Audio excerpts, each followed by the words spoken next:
There is a secret place within you, a quiet dwelling where time bends and dreams are already fulfilled. Most live on the timeline of waiting. They wait for signs, for movement, for conditions to change. They watch the outer world like a clock, hoping it will tell them when they can finally feel worthy, free, at peace. But what they do not yet see is that time is not a master. Time is a servant to the one who lives in the end. Living in the end is not a trick. It is not denial of the present moment, nor fantasy. It is the highest form of spiritual obedience. The willingness to become now the person who already has what they once longed for. It begins not with doing, but with being, with stepping into the feeling, the tone, the posture of already having, not someday, now. Therefore I say unto you, what things soever ye desire when ye pray, believe that ye have received them, and ye shall have them. Mark 11:24. This is not metaphor. This is instruction. Believe that you have received them, not that you will, not tomorrow, not next week, now. The rational mind resists this. It sees lack and calls it truth. It looks at the empty bank account, the silent phone, the unopened door, and says, how can I live in the end when the facts tell me otherwise? But imagination is not concerned with facts. Imagination is the womb of creation, and it answers only to the feeling of reality. You need not convince the world. You need only persuade yourself. And how do you do this? By assuming the state, by resting in the consciousness of already being what you desire to be, by letting the wish fulfilled become your dwelling place. Not a vacation, not a visit, but a home. At first it may feel unfamiliar. You may find yourself slipping out, falling back into the old identity, the one who tries and hopes and waits. That's okay. Gently return. Each time you return, the soil of the subconscious is watered, and soon the seed will burst forth. The kingdom of God cometh not with observation, for behold, the kingdom of God is within you. Luke 17:20. 21. The world around you will not announce the change. There will be no trumpet sound, no visible sign, not at first, but within something shifts, a deeper breath, a loosened grip, a knowing that begins to hum beneath your skin. You begin to feel as if the thing you wanted already happened, not as wishful thinking, but as certainty, as memory. You wear it like a fragrance. You move from effort to ease, from doubt to peace, from grasping to gratitude. Time, in response, begins to bend. Delays dissolve, paths appear, conversations align. And what once seemed far begins to approach you, not because you chased it, but because you became it. The outer world rearranges itself around your inner assumption. This is the divine order. This is the law. So tonight, close your eyes not as the seeker, but as the one who has found. Lay your head on the pillow, not with questions, but with gratitude. Feel the sheets against your skin as the fabric of the life you imagine. Let your breath be the breath of the version of you who no longer waits, and gently, sweetly, slip into the state of the wish fulfilled. For whatsoever is born of God overcometh the world. 1 John 5:4. You are born of imagination, you are born of God, and you have already won. And so in the stillness of night, when the outer world recedes and the inner world awakens, you rest in the assurance that what was once longed for is now lived. You do not wait for proof. You become the proof. This is the sacred reversal Neville spoke of. The turning of the tide, not by force but by faith. The inner scene becomes more real than the outer noise, and your assumption begins to harden into fact. You may hear echoes of doubt, the lingering voices of an old identity whispering, who are you to believe this? Where is the evidence? But you do not answer them with words. You answer them with silence, with presence, with conviction that does not need to explain itself. For what the world calls evidence is merely the after-image of past beliefs. You are not bound to them. You are not required to justify your freedom to anyone, not even to yourself. You are not trying to manifest. You are remembering that it is already done, and God calleth those things which be not as though they were. Romans 4:17. That is your authority. That is your inheritance. When you walk through your day holding the end, the fulfilled wish, in your consciousness, you alter the flow of reality. It bends quietly to meet your tone. Like water seeking its level, the world adjusts itself to match the vibration of the one who knows, not the one who hopes, not the one who begs, but the one who knows. This knowing does not shout. It does not clamor or rush. It is soft like a whisper you cannot unhear once it settles in. It colors your imagination, your gestures, your choices, not with effort but with ease. You begin to decline the temptation of fear. You stop arguing for your limitations. You no longer monitor the world for signs, because the only sign you ever needed is already alive within you, the feeling. And that feeling, sustained, nurtured and honored, becomes flesh. The outer man may still appear to be waiting, still going about the tasks of the day, but within, the work is done, and it is from this hidden place that all things are born. When thou prayest, enter into thy closet, and thy Father which seeth in secret shall reward thee openly. Matthew 6:6. Your closet is not a room. It is the secret chamber of imagination.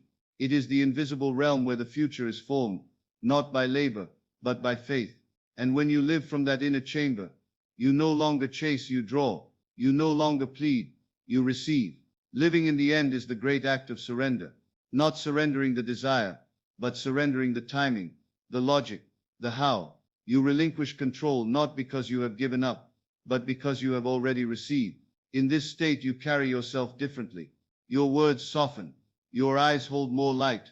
You smile more, even when nothing seems to have changed, because everything has changed within. It is no longer a performance. It is not pretending. It is a quiet, unwavering agreement with the unseen, a contract written in consciousness, a signature of the soul. Each time you feel yourself slip into old patterns, worry, doubt, haste, you gently return, not with judgment, but with compassion. As you would guide a child home, you guide your attention back to the end. The longer you dwell in the fulfilled state, the shorter the journey becomes. Time collapses, not because the world sped up, but because you stepped out of its illusions. You became the end, and the end became you. Before they call, I will answer, and while they are yet speaking, I will hear. Isaiah 65:24. There is no waiting, there is no delay, there is only alignment, and the natural unfolding of what has always been yours. Now as the night deepens and your breath becomes slower, let yourself sink even further into this feeling. You already have it. You already are it. And in this knowing, the world must respond. There is a kind of stillness that arrives when you stop striving, when you are no longer chasing the outcome but abiding in the knowing of it. It doesn't come with fanfare, nor does it demand attention. It feels like peace, like the moment just before a flower opens, or the hush of dawn before the world begins to stir. This stillness is not emptiness. It is fullness, pregnant with promise. And it is within this quiet richness that the seed of your desire begins to move, not because you force it, but because you have accepted it as done. Neville said, the moment you accept the wish as an accomplished fact, it is done. Not tomorrow, not when the evidence appears. Now, this is what it means to collapse time. You gather all of your awareness from the scattered possibilities of what if and someday, and you bring it fully into the end, into the scene of already having, already being. There is no timeline in spirit. Time is a construct of the outer world, but within in imagination you are timeless, ageless, boundless. Beloved, now are we the sons of God, and it doth not yet appear what we shall be. 1 John 3:2. Now, not later. Now you are divine. Now you are whole. Now the promise lives in you. And as you breathe into this inner state, something begins to shift. Subtle, almost imperceptible at first, like the moment the tide changes direction. Your energy rearranges. The feeling of lack is replaced by ease. The grip of urgency loosens. You begin to rest in trust. This rest is not passive. It is powerful. It is magnetic. Because when you truly live in the end, you emit a signal so coherent, so unshakable, that the world must echo it back.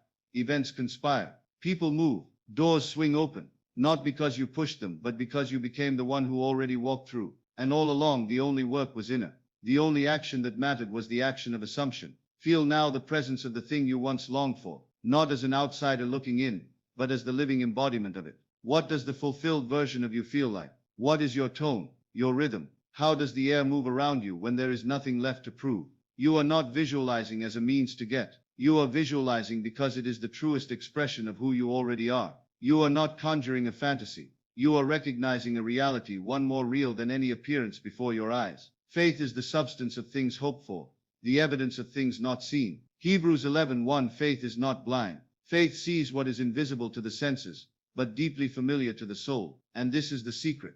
Neville urged us to grasp. You are not separated from your desire. You never were. The only veil was belief. And belief, like mist before the morning sun, dissolves in the presence of sustained awareness. Each time you return to the end, you dissolve a layer of resistance. You quiet the noise of disbelief. You build the bridge of incidence, stone by invisible stone, until the path beneath your feet becomes undeniable. Even when nothing has changed externally, you feel it within, the gentle click of alignment, the resonance of truth. You are no longer waiting. You are simply watching as the picture develops, already knowing how it ends. According to your faith, be it unto you. Matthew 9:29. Not according to effort, not according to struggle, but faith. And your faith does not need to be loud. It does not require drama or grand declarations. A single quiet assumption, held with love, is enough to part the seas of time. So rest now, not as someone hoping, but as one who remembers. You are not creating reality from scratch. You are selecting it, like a song already playing in another room. And by tuning your imagination to that frequency, you begin to hear it, to feel it, to live it. The world will catch up. And so it is that the world begins to mirror your innermost certainty, not with fireworks, but with gentle confirmation. A sentence overheard, a door left ajar, a meeting unplanned, each a whisper from the infinite saying, yes, you are right to believe. There is no effort here, no frantic trying. The fruit falls when ripe, not a moment before, and never through strain. You are not bending reality to your will. You are stepping into harmony with what already exists.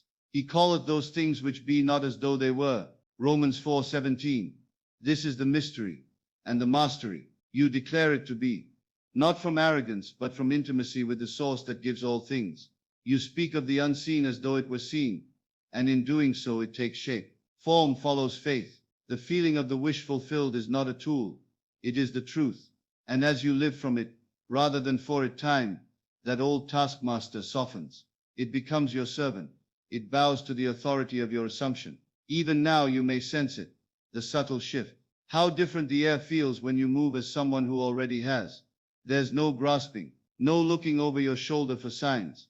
There is only presence, poised, calm, sure. You begin to embody the promise, not chase it. You find yourself saying less, needing less, but being more. The inner state becomes enough, and then, miraculously, it spills outward. Not because you've earned it through effort, but because you've claimed it through faith. Be still and know that I am God. Psalm 46:10. Stillness is not idleness. It is profound receptivity. It is knowing that everything you've desired is already done in the unseen, and now you're just allowing it to move, gently, naturally, into form. The dream that once felt far is now breathing beside you. It looks through your eyes. It walks in your steps. And the more you trust, the more you'll notice. It was never a future event. It was always here, waiting for you to recognize it. Think of the caterpillar. Not once does it strive to become the butterfly. The pattern is already within. The transformation is coded into its being. It simply follows the rhythm of its nature. So too is your future self contained within your present consciousness. You are not becoming. You are remembering. And this is the real collapse of time. Not speeding things up, but dissolving the illusion that there is anything to wait for.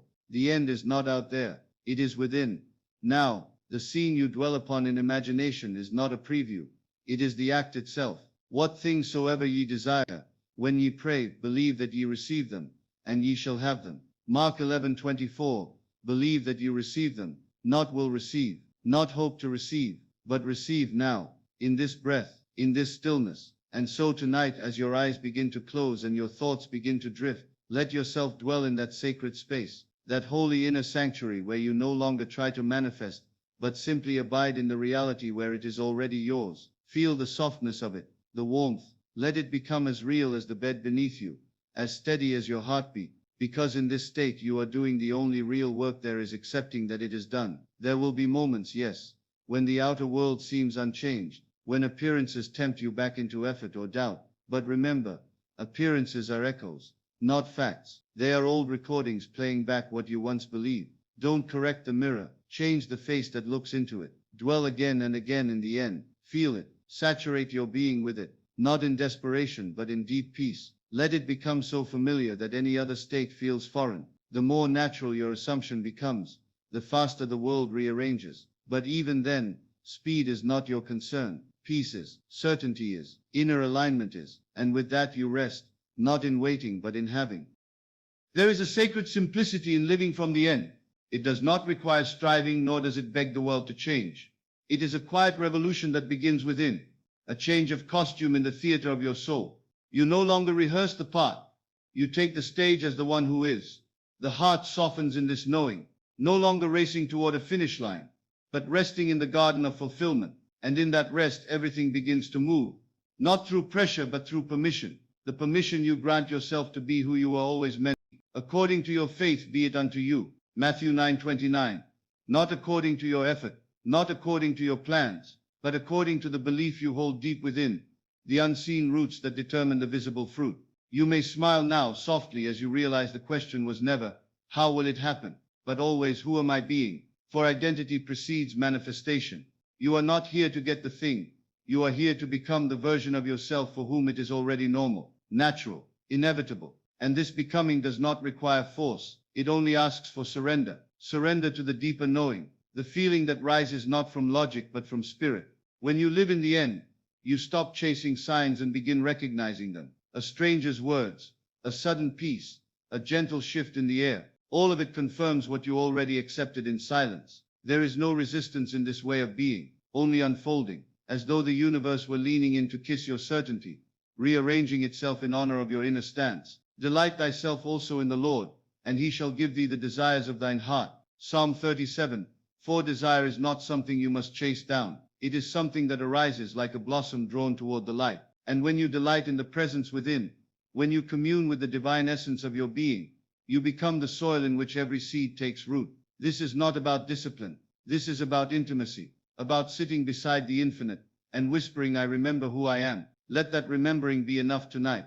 Let it wrap around you like a soft blanket. There is nothing more to do, no puzzle to solve, only the breath and the stillness and the image within that you dare to claim as real. Let that image become your dwelling place, not a wish you visit, but a home you live in. Walk through its rooms, sit at its table, speak from its confidence, act from its clarity, not because you are pretending, but because you are perceiving from a higher octave of truth. What you imagine with feeling becomes the blueprint. What you persist in believing becomes the architecture of your world. And so you rest, not as an escape, but as a sacred act of creation. You are no longer reacting to life. You are initiating it from the inside. The kingdom of God is within you. Luke 17:21. If the kingdom is within, then so too are the riches, the love, the health, the clarity. All the things you thought were outside, held behind time or effort or worthiness. No, they are here, behind the veil of belief. You touch them by feeling them real. Not someday, not later, but now. You already know this. Some part of you has always known. That's why the words sink so deeply. That's why your breath slows, and your chest softens, and something ancient within you begins to awaken. You are not becoming powerful. You are remembering that you always were. And the moment you feel the end as real, the moment you taste the joy of the answered prayer before it appears, time bends, space rearranges, the path clears itself. You don't need to map every step. The steps emerge because the destination already lives in your heart. So close your eyes tonight, not with longing, but with gratitude, not with questions, but with the gentle exhale of certainty. You already have it. And so the moment you begin to dwell, not in possibility but in completion, the whole of your world begins to echo back that vibration. Subtly at first, a shift in a conversation, a fleeting synchronicity, the sensation of calm where once there was chaos.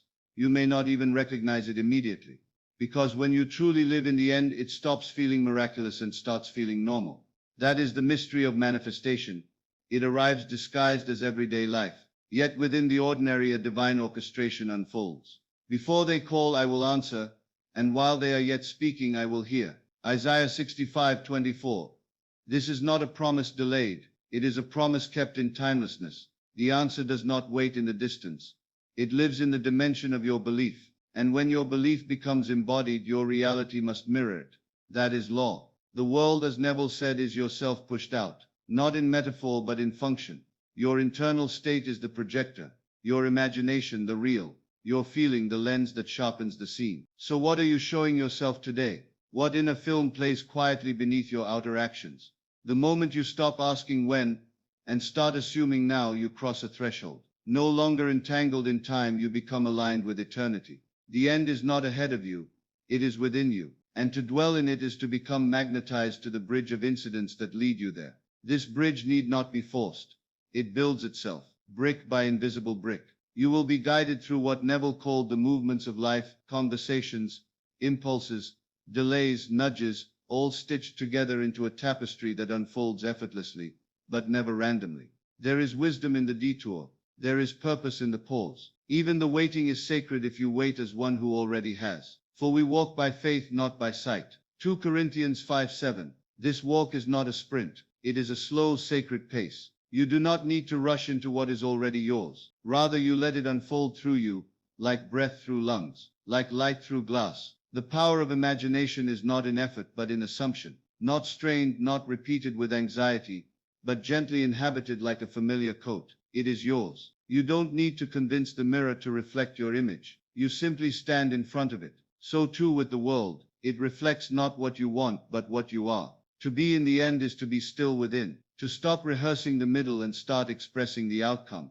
If you were already the person you long to become, how would you think? How would you carry your body? How would your breath feel in your chest? Would you still seek signs, or would you recognize yourself as the sign? There is no anxiety in the end, no doubt, no question marks, no searching. There is only the gentle unfolding of a life already chosen. And yes, there will be moments when the old thoughts whisper again, but they are echoes, not commands. They are flickers from a script you no longer follow. Return again to your center, to that quiet place within where all things are known and done. Feel it now, not with effort but with allowance. Imagine the scene that implies your wish is fulfilled. Dwell there. Let your senses participate. Touch the fabric. Hear the voice. Breathe in the air of your desired state. This is not visualization. This is embodiment. The mind may not know how it happens, but the heart already knows that it has. And all things whatsoever ye shall ask in prayer, believing, ye shall receive. Matthew 21:22.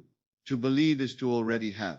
To pray believing is to assume that your request has been granted, that it lives not in potential but in presence. The asking and the receiving collapse into one. This is the secret of collapsing time. You dissolve the gap by refusing to participate in it. You live in the assumption of fulfillment, and time bows to your inner command. You walk as if, you breathe as if, you rest as if, not pretending but participating in a deeper truth. And the world so loyal to your inner conviction will conform. Even in the stillness of a quiet evening, your assumption breathes life into the unseen. Not a single step needs to be taken in the outer world until it has first been walked in the imagination. That is the great law. The world follows the rhythm of your inner music. When you dwell in the end, you are not merely thinking about the outcome, you are communing with it. You have become it in essence. And that essence sends out a vibration so precise, so unwavering, that all things unlike it gently fall away. Let the weak say, I am strong. Joel 3:10. This is not denial. It is alignment. It is not ignoring facts. It is honoring truth. And truth is not what the senses tell you. It is what your inner being knows before sight, before sound, before confirmation. To collapse time is not to rush through life, but to enter the space beyond time, the place where all things are already finished. The end exists not somewhere far ahead, but here, cloaked in imagination, waiting to be embraced like a long-lost friend. The journey becomes short when the destination is no longer chased but lived. Feel what it's like to carry your desire as a memory, not a goal. It shifts something subtle in you. Your shoulders relax, your breath deepens, your heart no longer begs. There is nothing to strive for when you know it is done. That knowing, it's not loud. It does not announce itself with fireworks. It comes gently. A peace that passes all understanding. Be still and know that I am God. Psalm 46:10. The stillness is your access point. The silence within is not empty. It is full of possibility, full of clarity, full of answers already given. And as you dwell in that knowing, the outer world responds. Not because you forced it, but because you became it. Living in the end is not about ignoring your present reality. It's about seeing through it, seeing beyond the shadow into the light behind it, knowing that appearances are the echoes of past assumptions, and therefore hold no power except the power you give them. You no longer react, you create. You no longer fear delays.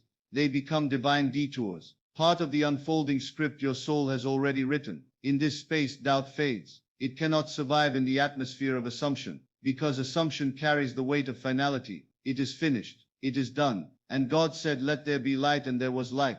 Genesis 1:3. Do you see? There is no gap between the declaration and the manifestation in the realm of divine imagination. God said, and there was. Not will be, not might be, was. You are made in that image. The image of a creator who speaks things into being. When you speak within yourself, not with words, but with conviction, you echo the pattern of that first act of creation. The light that followed was not a negotiation with matter. It was the inevitable result of divine certainty. So when you imagine from the end, when you feel it as real, When you dwell in the peace of already having, you have aligned with that same divine certainty, and the world cannot help but follow. Do not concern yourself with how, that is not your burden. The bridge will appear as if by magic, but it is not magic, it is law, the law of assumption, the law of faith. Your only task is to remain faithful to your inner scene, to return to it in quiet moments, to live in its fragrance, to let it color your thoughts, shape your posture, and sweeten your mood. And when the senses contradict, you remember who you are, not the one who hopes, but the one who knows. It is finished. And so you begin to notice the subtle shift, not in the world around you, but in the atmosphere of your own being. You're no longer reaching but receiving, no longer waiting but resting in the calm certainty of fulfillment. There's a quiet power in the one who no longer asks when, because they know the answer has already arrived. Before they call, I will answer, and while they are yet speaking, I will hear. Isaiah 65:24. This is the mystery of time collapsed. When your assumption is so deep, so stable, so complete, it preempts the outer scene. Your faith becomes the cause, the visible merely the echo. You walk through the same world but with different eyes. Your surroundings may remain unchanged for now, but they no longer carry the weight they once did. They've lost their grip because your reality has already shifted within. Living in the end isn't about pretending or forcing. It's not a performance. It's not a fragile mask that cracks under pressure. No, it is a stillness of the soul, a calm that settles over your mind like soft evening light. There's nothing left to strive for when you've already arrived. You remember now how it felt when something you longed for finally became yours. The exhale, the loosening in your chest, the subtle smile. That is the feeling of arrival. And in the realm of imagination, you can summon that feeling anytime, not as fantasy but as fact. Now faith is the substance of things hoped for, the evidence of things not seen. Hebrews 11:1. You see, faith is not blind, it is precise, it is the evidence. The proof that what you hold inside is more real than what you see outside. The world of form is slow to catch up, but imagination moves at the speed of thought. And when you anchor yourself there, time folds in around you. It bends to your knowing. You no longer chase signs, they chase you, not to confirm your belief, but to reflect it. The signs are not the cause. They are the shadows of your assumption made visible. A chance meeting, a line in a book, a whisper of synchronicity. All reminders that your inner world is not silent. It is speaking, always speaking, shaping, calling forth. You do not need to force what is already yours. You need only to remember. The world will tempt you to doubt, to measure, to compare. But you are no longer seduced by the illusion of delay. You've collapsed time because you have collapsed separation. You've become one with your desire, and now you're simply walking it home. The longer you dwell in that inner knowing, the more you realize the outer manifestation is only a matter of formality. You've already touched it in the only place that matters, the inner sanctuary of self. And from that place your actions become inspired, not frantic. Your words gentle, your choices aligned. There's no desperation, no second guessing, just quiet, deliberate movement, like a leaf drifting on a slow-moving river, going exactly where it must go. You become magnetic, but not in the way the world defines it, not through effort or charm, but through alignment, through vibration, through truth. According to your faith be it unto you. Matthew 9:29. Faith here is not mere belief, it is embodiment. It is standing in the end and feeling its warmth on your skin. It is remembering that the God you seek is not far, not separate, not external, but within you, dreaming with you, moving through you, expressing as you. There is no need to push the river. It knows the way. So you stop paddling upstream. You rest in the current of the already done. You allow the scene to unfold, not because you're passive, but because you're certain. Certainty is not loud. It whispers. It does not demand. It knows. And as you live in the end, time softens its edges. The weight dissolves. The path becomes lit one step at a time. Because you're not walking to the outcome, you're walking from it. It already is. There is a sweetness to resting in the unseen, a sacred silence that speaks louder than the noise of the world. In this stillness, the soul begins to recognize its own reflection in the desires it once thought were outside of it. What you longed for was never apart from you. It was always folded gently within your being, like a letter sealed by God, waiting for your belief to open it. The kingdom of God is within you. Luke 17:21. This is not a metaphor, it is a direction, a compass pointing inward. You will not find your future in the pages of a calendar, nor in the shifting sands of circumstance. It has always been and will always be within. Living in the end is not about faking a smile or suppressing fear. It is not about pretending everything is perfect. It is about knowing that even in the midst of delay or doubt, the end has already been written, and it is good. Your assumption is the author. your inner vision, the ink, and the paper. It is your state of consciousness, ready to receive every impress upon it. So when you imagine, truly imagine, you are not creating, you are remembering. You are selecting a reality that already exists in the infinite mind of God and choosing to dwell there. This is why it feels so real, because it is. When you live from that place, the air around you seems to shift. People speak to you differently. Events arrange themselves in strange and beautiful ways, not because you've changed them, but because you've changed you, and your world, being nothing but your reflected self, must obey. Be not conformed to this world, but be ye transformed by the renewing of your mind. Romans 12:2. Your mind does not need to fight the old, it simply needs to accept the new. When you embrace the wish fulfilled with such clarity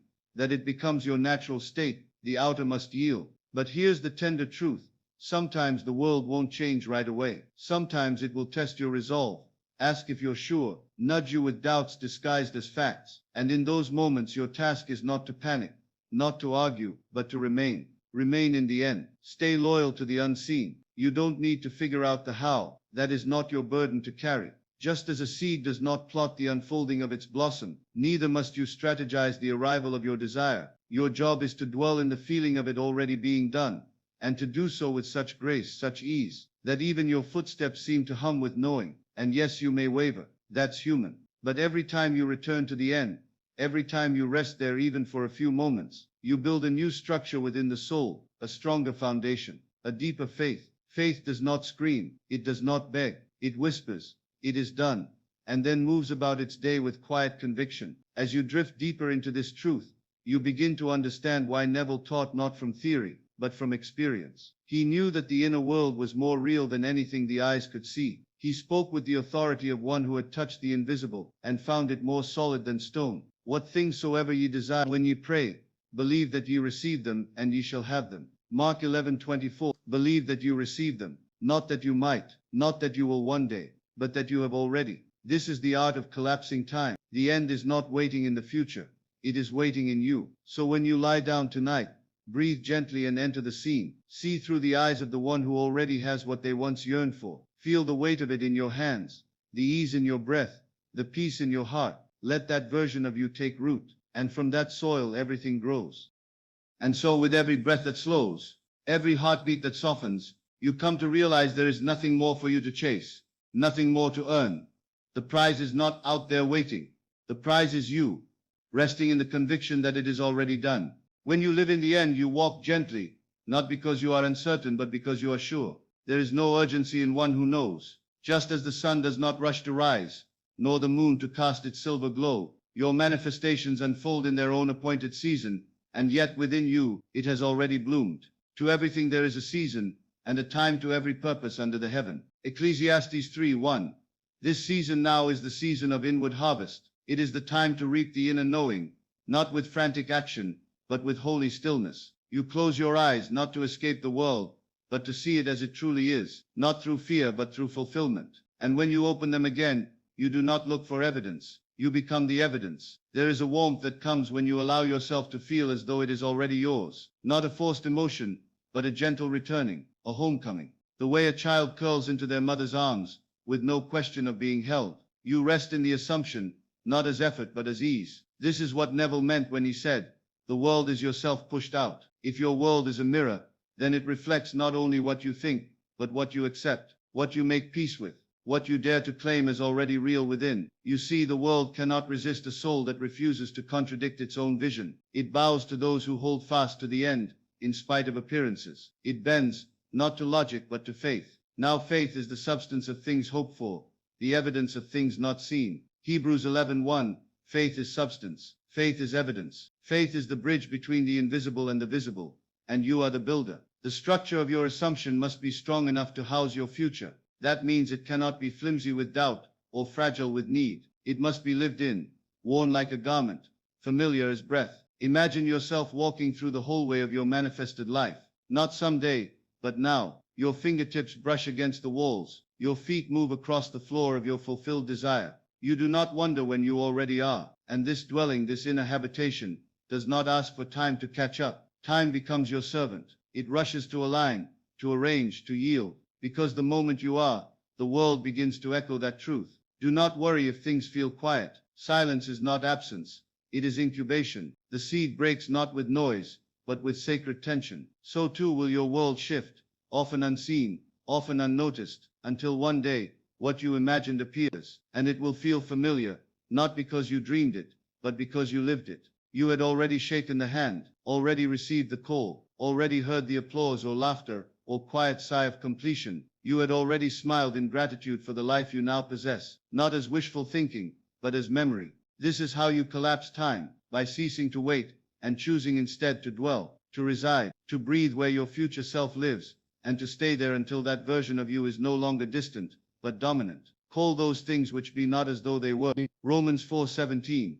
This is not pretending. This is power. This is creation at its most sacred, not effortful but inevitable. You do not need to chase. You do not need to plead. You need only to assume, to feel it real, to close your eyes and say, yes, this is where I belong. And in that quiet belonging, the world shifts. And the beauty of it all is that you never had to force a single thing. Not the people, not the timing, not even yourself. What was once effort has now become alignment. You find that life yields itself to you not through struggle but through surrender.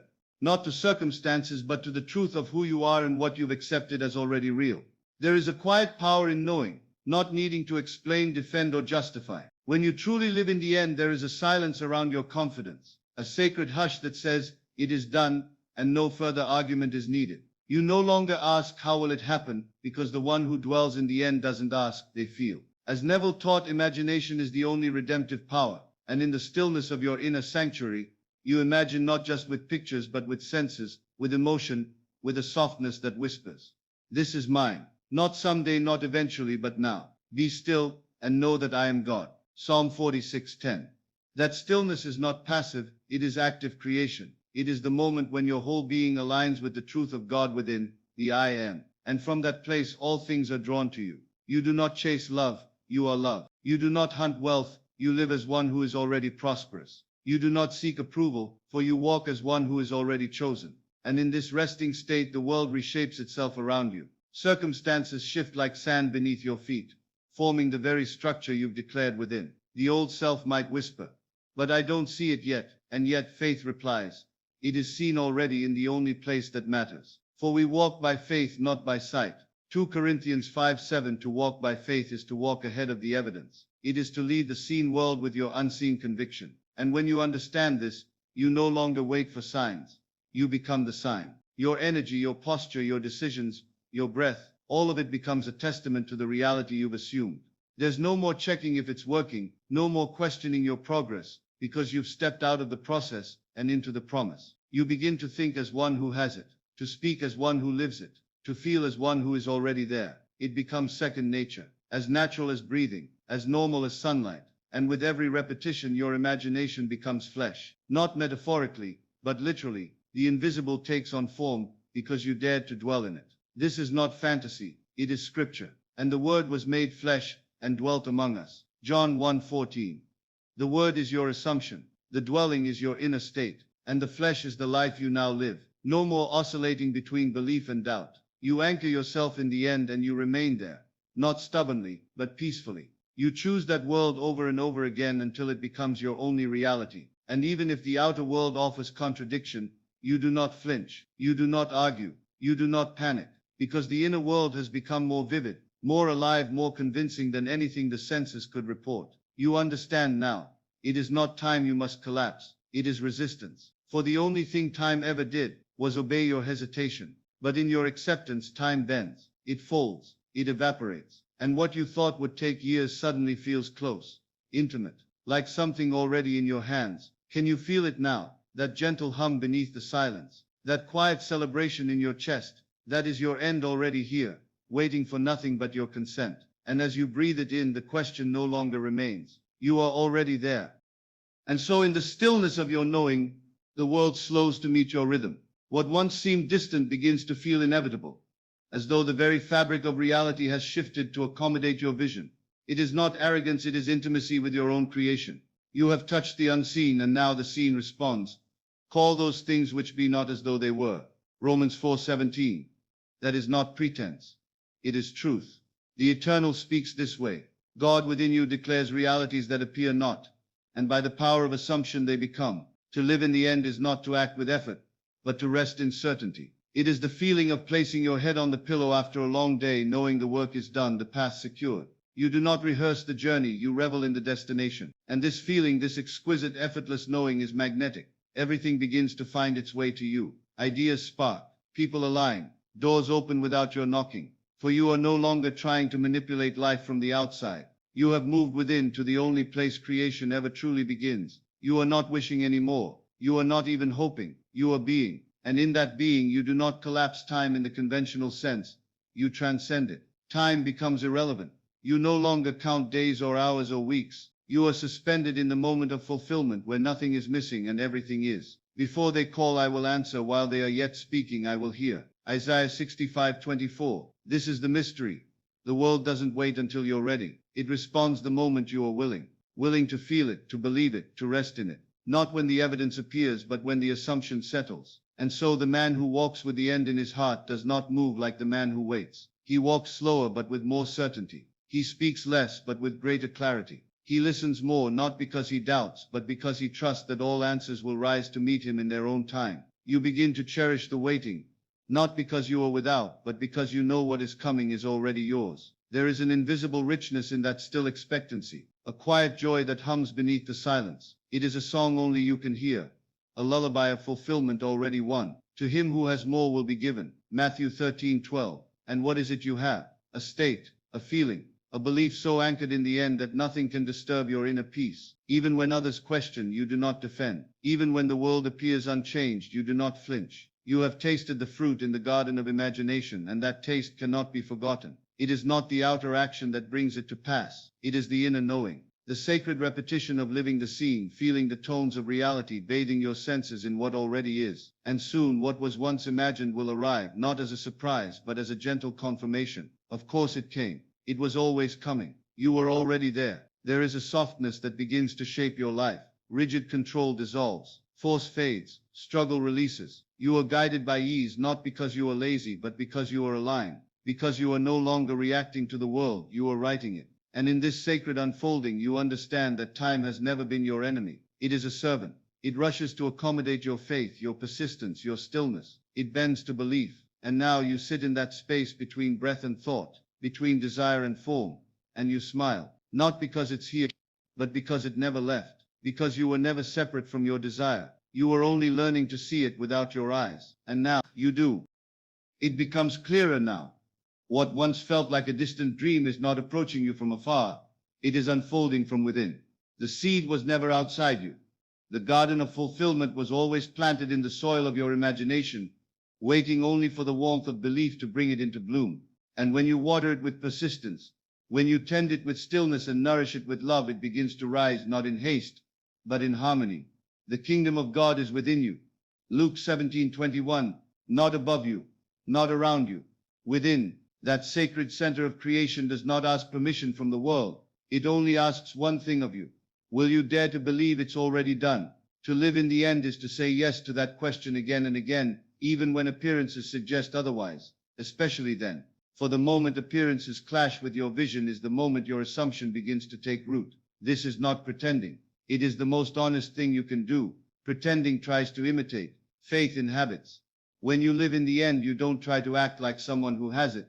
You are someone who has it, and the universe, obedient to the vibration of your being, reshapes itself without effort on your part. The world outside is only ever a mirror. So when you change the one looking into the mirror, the reflection has no choice but to follow, not out of force but out of law, divine immutable law. And just as you cannot see your breath but trust that it sustains you, so too must you trust that your assumption is already at work, invisible, yes, but active, alive. Faith is the substance of things hoped for, the evidence of things not seen. Hebrews 11:1. That substance lives in the state you occupy, not the words you say, not the effort you make, but the feeling you faithfully return to when no one is watching and nothing yet seems changed. It's in the way you lie down at night, not begging the world to shift, but falling into rest as though it already has. It's in the way you rise in the morning, not with worry or wonder, but with quiet confidence, knowing your only task is to remain in the state of the wish fulfilled. And this choice made over and over again becomes a rhythm, a pulse, a steady heartbeat of manifestation that aligns everything around you with the truth you've accepted inside. There is a deep comfort in that. No longer do you chase signs. No longer do you beg for reassurance. You simply rest in the knowing that all is being rearranged for your good. That time, once a tyrant, is now your gentle servant. You are learning to let go of the when, to release the mental grasping that only slows the current. For you cannot rush a rose to bloom, and neither can you hurry what is already on its way. Instead, you breathe into the promise. You let the end wrap around you like a warm blanket, soft and inevitable. You smile, not because the world has proven itself to you, but because you no longer need proof.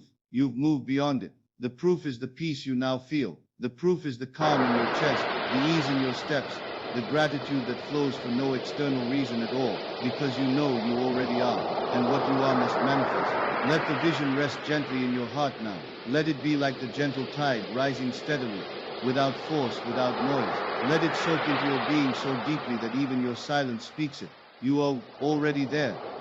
There is something sacred in the stillness between thoughts, the silence that hums beneath your assumptions. It is there that you meet God, not as a figure to be worshipped from afar, but as the breath within your own breath, as the still, small voice saying, "Be still and know that I am God." Psalm 46:10. And in that stillness, something profound begins to happen. The outer world loosens its grip. It ceases to dominate your senses, and you remember again that it was never the cause. It was only the echo. To live in the end is to become deaf to that echo when it contradicts your inner song. It is to walk in alignment with the music of the fulfilled desire, even when the world plays a different tune. You walk by faith, not by sight. Not because you're blind to reality, but because you've chosen to see more deeply. You've chosen to see as God sees, to call things that are not as though they were. Romans 4:17. This isn't about arrogance, it's about alignment. The moment you assume the state of the wish fulfilled, you align yourself with the Creator within. You no longer plead to be saved from your current condition. You awaken to the truth that you are the operant power.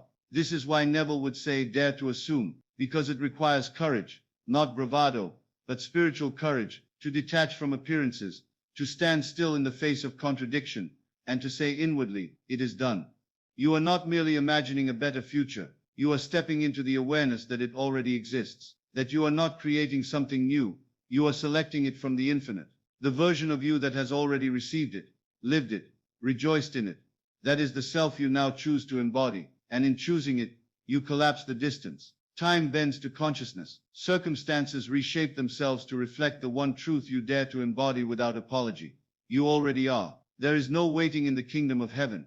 There is only dwelling, and where you dwell in consciousness determines what will soon knock upon the door of your physical life. Ask, and it shall be given you. Seek, and ye shall find. Knock, and it shall be opened unto you. Matthew 7:7. But the asking is not done in desperation. It is a surrender to knowing. The seeking is not a frantic search. It is a quiet resting in the awareness of already having found. The knocking is not pounding. It is a gentle presence. And the door opens not because you forced it, but because you finally stopped resisting the good that was always yours. You realize now, faith isn't about convincing yourself of something you don't believe. It's about relaxing into what is already true. This is the paradox.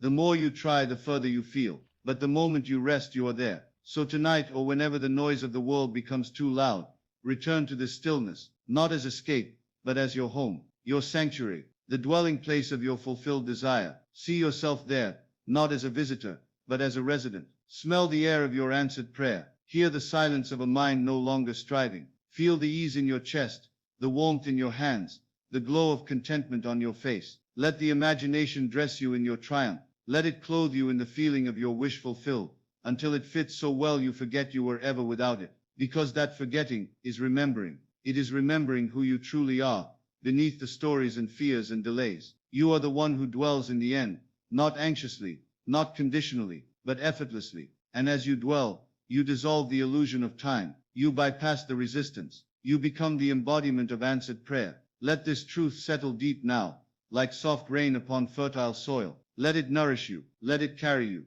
You are already there. And as you rest in this awareness, something deeper stirs beneath the surface. A recognition, a remembrance, that what you thought you were chasing has always been quietly within you, waiting for your stillness to uncover it. You do not need to prove your worth to the universe. You were never required to struggle for your blessings. They were given to you before the foundation of the world. Before I formed thee in the belly, I knew thee. Jeremiah 1:5. This is not just poetry. It is law. Spiritual law. You are not becoming, you are revealing. Living in the end is not a technique. It is a sacred return to your natural position, the throne of assumption where your imagination rules without apology. You no longer wait for a sign to confirm you're on the right path. Your feeling is the sign. You see, consciousness is not bound by time. It is time that bows to consciousness. When you fully embody the state of the wish fulfilled, you summon the event from eternity into visibility. You do not force it. You simply open the gate. That is why desire, true deep desire, is not something to be extinguished, but to be honored. Neville said, desire is the awareness of something not yet realized. Its object always exists. It is simply folded in the invisible dimension of being, and you collapse time by refusing to question its reality. The moment you persist in that assumption, not just once, not just while meditating, but in the subtle drift of your day, in the background tone of your being, then time becomes irrelevant. You are no longer measuring life by dates or deadlines. You are living by vibration. And when your vibration is that of wholeness, of gratitude for that which is already done, then life has no choice but to mirror that state. The world, after all, is a faithful servant. To the pure all things are pure. Titus 1:15. It reflects what you carry, not what you crave. And so the secret is not to run faster toward your desires, but to slow down enough to fully feel them now. In that stillness, you remember the truth that the imagination is not a fantasy. It is the real place, the real dwelling, the real cause. If you can see it, hear it, feel it in your mind, then in truth you have already received it. And when you walk through your day with that silent knowing, that confident humility, you bend reality in your favor without ever lifting a finger. Not through hustle, not through performance, through stillness and knowing. There's no need to beg, no need to chase. Simply abide in the feeling of the end, gently, lovingly, and completely, as though you have just returned from the future with news too sweet to keep to yourself. You are allowed to smile for no reason now. You are allowed to feel safe, even while circumstances remain unchanged, because you know that circumstances are shadows, and you no longer argue with shadows. You bless them and let them pass, and what takes their place is light. This is the mystery of time collapsed. You no longer follow the slow ticking of the world's clock. You live in divine rhythm, in spiritual cadence. You become timeless, and so what you desire rushes to meet you, for it recognizes its source. And as you fall asleep tonight, or settle into the quiet of your own heart, allow the warmth of fulfillment to wrap around you like a soft blanket. Not because you forced it, but because you allowed it. Not because you're trying to make something happen, but because you remembered it already has. Let this be your prayer, not spoken in desperation, but in quiet conviction. It is finished. John 19:30. And so it is. The soul needs no persuasion when it knows what is true. There is a certain stillness that arises not out of fatigue but out of deep assurance, when one has seen the end and accepted it as already done. That stillness, that sacred quiet, is not the absence of movement. It is the presence of completion. You are not waiting for your life to begin. It already has. You are not standing at the gate hoping to be let in. You are the one holding the key, already inside the garden. And from this inner sanctuary, imagination becomes your communion. Every time you dare to assume the feeling of the wish fulfilled, you are not merely visualizing, you are returning to what is already yours in the unseen. Neville once shared, to desire a state is to have it. And this is where the mind may rebel. For the logic of the world insists that proof must precede belief, that actions must precede results. But here in this higher law, belief is the action. Feeling is the movement. You may be tempted, as we all are, to look to your senses, to glance at the bank account, to replay the doctor's words, to measure your worth through the eyes of others. But the senses are echoes. They tell you what was not what is. And so your true authority lies not in the echo, but in the Word. The Word was with God, and the Word was God. John 1:1. That word is the seed of assumption you carry inside. And when you plant it, when you feel it deeply, reverently, as already done, you have spoken it into being. No ceremony needed, no effort required, just the bold, gentle, quiet audacity to say, I have it, it is mine. Now the world may not change in that instant, but the instant you change, the world is already catching up. And this is where the practice begins. To live in the end is not to fantasize about someday. It is to rearrange your inner world now. It is to walk into the kitchen, the office, the quiet spaces of your life as the person who already knows. It is not performance. It is presence. It is not pretending. It is remembering. As you wash the dishes, You are in your dream home. As you walk down the street, you are already living your answered prayer. As you fall asleep at night, you do so not as the one who hopes, but as the one who has. This is not about fooling the universe. It is about aligning with its nature, which is to mirror the inner man. As he thinketh in his heart, so is he. Proverbs 23:7. That means you don't have to beg God for favor. You were born with it. You don't have to wait for the stars to align. They already have. And so gently, and I mean gently, you lean into the feeling. You touch it in your imagination until it becomes familiar. You return to it throughout your day, not with desperation, but like returning home to a quiet room where everything is in its right place. You do not discipline yourself with pressure. You train yourself in love. Love for the unseen, the invisible promise, the whisper of knowing that no one else hears but you. And when you are in that place, that subtle inner sanctuary, you will find the most miraculous thing. Time bends, opportunities emerge, conversations shift, and you are no longer trying to get something. You are simply allowing the reflection to catch up with the radiance you've already claimed. Time has collapsed because you are no longer chasing. You are becoming. You are being. There is nothing outside of you to chase. No external force you must convince. The Father is within you. The kingdom is within you. Fear not, little flock, for it is your Father's good pleasure to give you the kingdom. Luke 12:32. And so now, let yourself rest in that soft knowing, in that warm assurance. You have it. You are it. You have always been. There is a still point within you, a quiet center where time dissolves and eternity unfolds.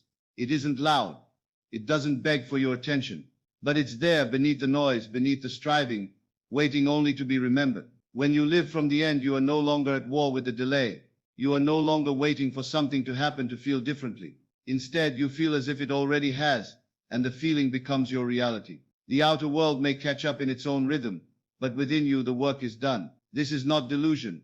It is divine alignment. There is a sacred confidence that arises in those who have seen the end and rest in it. It's not arrogance. It's not boastful. It's a gentle, unshakable peace that whispers, "It is finished." For we walk by faith, not by sight. 2 Corinthians 5:7. Faith is not hoping for what might be. Faith is knowing what already is, even before your senses confirm it. So many are trapped in the illusion of becoming, always reaching, always doing, always pushing. But the truth is, the more you try to become something, the more you affirm you are not it. The very striving reinforces the lack. This is why Neville taught us to live in the end, not just to visualize it occasionally, but to dwell in it, to breathe it, to embody it so deeply that the lines between dream and reality begin to blur. To collapse time, you must surrender to the present as if the future has already unfolded. There is nothing you must do to make it happen. Your work is to feel it, to inhabit the state, and to rest in its certainty. The harvest comes to the one who sows not in frantic action but in assumption. When you look around and see no evidence, what then? You return inward. You remind yourself that the world is a mirror, and mirrors do not create.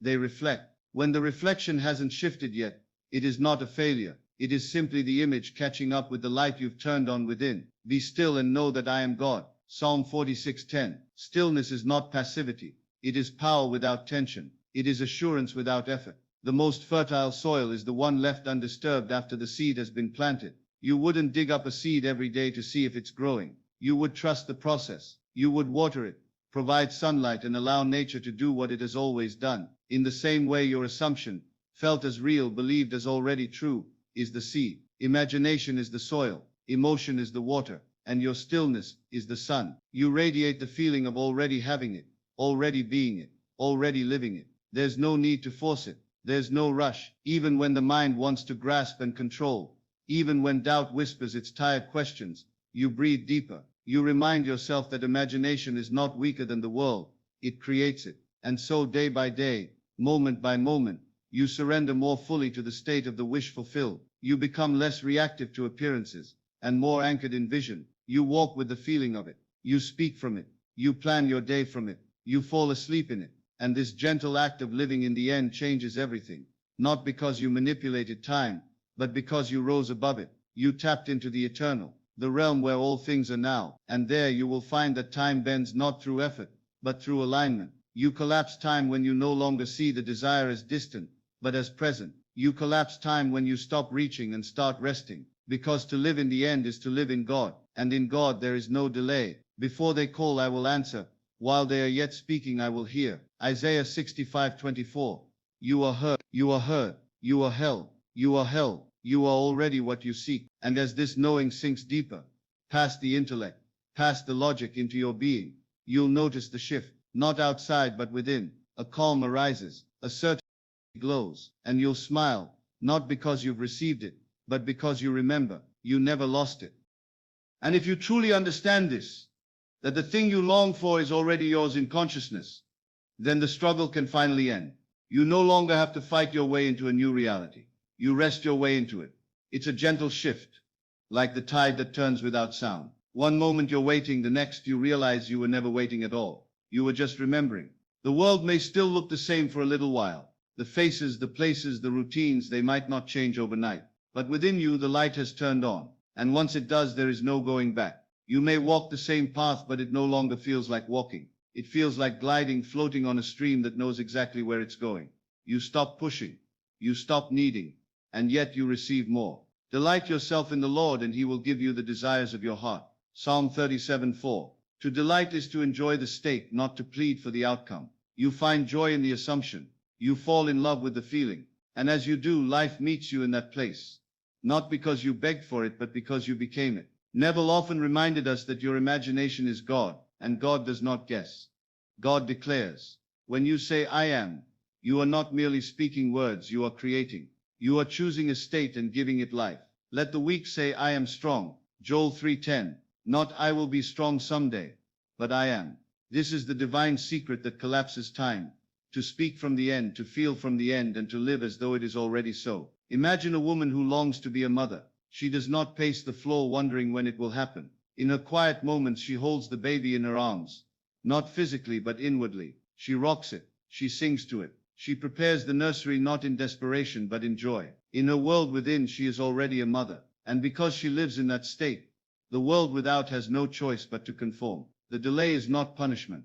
It is preparation. The delay gives you space to become the version of you that naturally receives the thing you want. If the seed bloomed the moment it touched soil, it would wither. It must be hidden for a time, allowed to crack open, to root deeply, before it shows its face to the sun. Your assumptions work the same way. They take root in the unseen. And if you do not dig them up with doubt or impatience, they grow, silently, perfectly, and inevitably. You don't have to monitor the process. You only have to become the person who already has the thing. Live from that place. Speak from that confidence. Rest in that knowing. When fear arises, and it may, you return again to the stillness. You return to the end, not to beg but to feel, not to force but to remember. Now faith is the substance of things hoped for, the evidence of things not seen. Hebrews 11:1. Faith is not blind, it is visionary. It sees within her eyes. It holds on to the invisible with such clarity that the visible becomes irrelevant. It is a calm conviction that the thing you asked for has already been given, and that your only task now is to prepare your heart to receive it. You prepare not by action but by alignment. You surrender the timeline. You give up the question of how and fall in love with the feeling of now. Because in the end, time was never the enemy. It was only the illusion that made you think you were separate from your desire. But you're not. You never were. And as this truth begins to settle deep in your bones, you'll feel it. A weight lifting, a peace entering. Not because something changed outside, but because everything changed inside. You're no longer running after it. You're dwelling in it. And when you live in the end lives in you. And once you begin to dwell there, truly dwell, the world takes on a quiet shimmer. Not because the outer conditions have shifted yet, but because you have. There's a sweetness in your step, a softness in your eyes, a certainty in your breath. No longer questioning, no longer doubting, no longer searching for signs, because you've become the sign. You are the evidence of the thing unseen. Before they call, I will answer, and while they are yet speaking, I will hear. Isaiah 65:24. How could it be otherwise? If the voice calling is the voice of God within you, if imagination is the divine creative force, then your assumption, quietly sustained, is the prayer. And the prayer is always answered when it comes from the end. So you stop trying to make things happen, and instead allow things to unfold. You walk through your day as one who already possesses the very thing others say is impossible. You smile not out of arrogance but out of communion, because you've touched the eternal, and once you do, everything in the temporary begins to feel lighter, more malleable, less threatening. Even time softens. You no longer rush. You no longer wait. You simply are. And in this state of being, the world reshapes itself not with thunder or fanfare, but with gentle inevitability. Think of the mustard seed, the smallest of all seeds, yet it becomes a great tree. Jesus said, if you have faith as small as a mustard seed, you can say to this mountain, move, and it will move. Matthew 17:20. This is not the faith of trying, this is the faith of assuming and persisting without needing proof. So what does it mean to collapse time? It means you no longer see the distance between who you are and who you want to be. You close that gap with feeling, with imagination, with devotion to the inner scene that brings you peace. You walk in your home though you still live in a rented room. You hold your beloved though you sleep alone. You see your bank full though your wallet is thin. You smile with success though the world still calls you a dreamer. But it is the dreamer, the one who dares to assume boldly, who calls things that are not as though they were, and thus brings them into being. God calleth those things which be not as though they were. Romans 4:17. And you, made in the image of God, are called to do the same. You're not lying to yourself when you assume the wish fulfilled. You are revealing a deeper truth, hidden beneath appearances. You are identifying with the unseen, not out of delusion, but out of divine memory. You remember what others forget. You remember the garden before the fall. You remember the voice before the noise. You remember that every state of wealth, of health, of love already exists. And your movement from one state to another is not bound by clocks, but by consciousness. Time does not bind you when you stop worshipping it. Time stretches or collapses depending on your focus. Have you not noticed? When you are in a state of worry, time drags and everything delays. But when you are absorbed in a state of joy, the day disappears and things seem to flow. This is not coincidence. It is law. Your inner state is the master, and time is the servant. And like all good servants, it responds to the mood of its master. So live in the end, not with tension but with tenderness, not with force but with faith. Let the imagined scene become your resting place. Let the feeling become your compass. And let the world, with all its noise and delay, take care of itself. You don't need to argue for your new identity. You don't need to prove your inner knowing. You simply become it. And once you do, the rest unfolds. The phone call comes. The opportunity appears. The chance meeting turns into destiny. But by the time it happens, you're not even surprised, because you were already there, not waiting, just knowing, not wishing, just being. It's not about pretending. Pretending is hollow, fragile, like acting in a play you never quite believe. But living in the end is different. It's not a mask, it's emerging. It is the absorption of identity into the feeling of fulfilled desire so completely. The lines blur between imagination and reality, until there is no more line at all. Let the weak say, I am strong.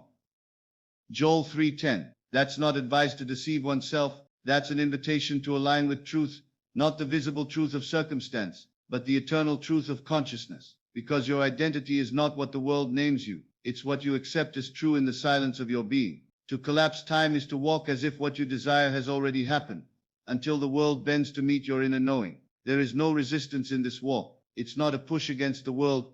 It's a resting into the truth you already carry. There is a sacred slowness to it. Not sluggishness, but serenity, a knowing that needs no external applause. You begin to notice that things don't trigger you the same way. You're not thrown off when others doubt you, when the mirror still shows lack, when people remind you of the past you're shedding, because your roots are no longer in the visible. You're anchored in the invisible, and like a seed hidden beneath the soil, you trust the unseen process. You don't dig it up to check if it's growing.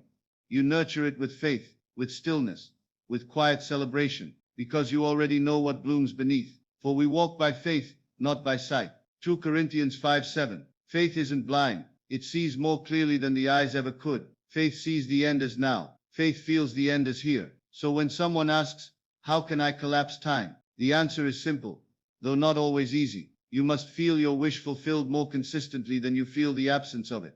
You must rest in the tone of your desire, not chase it. You don't need to fight the clock. You don't need to battle your mind into submission. You gently, lovingly guide yourself back, again and again, to the state of the end. And the more you do this, the less the journey matters, because the end is already yours. You're no longer waiting, you're remembering. And this remembrance carries a power beyond anything action alone could ever achieve. Try it tonight before sleep. Let your bed become the holy temple. Close your eyes not as the person with a desire, but as the person who has received it. Let your breath match the rhythm of fulfillment. Let your body relax into the feeling of relief, not relief because it might come, but because it already has. Feel the gratitude bubble softly in your chest, not forced, not performed, but quiet and natural, like a spring returning to the surface after a long winter. And then let go. Drift not in longing, but in possession. You're not asking anymore. You're remembering that it was already given. What things soever ye desire, when ye pray, believe that ye receive them,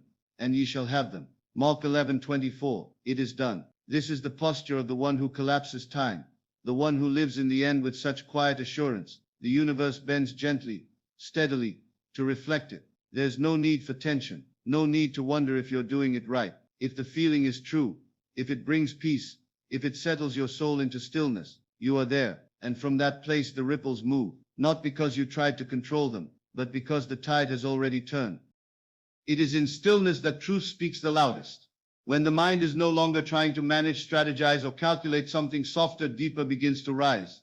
The whisper of assurance, the hum of peace that comes only when you've let go of trying to make it happen and have instead become it. Be still and know that I am God. Psalm 46:10. This is not about passivity. This is about deep receptivity, a surrender not of hope but of resistance.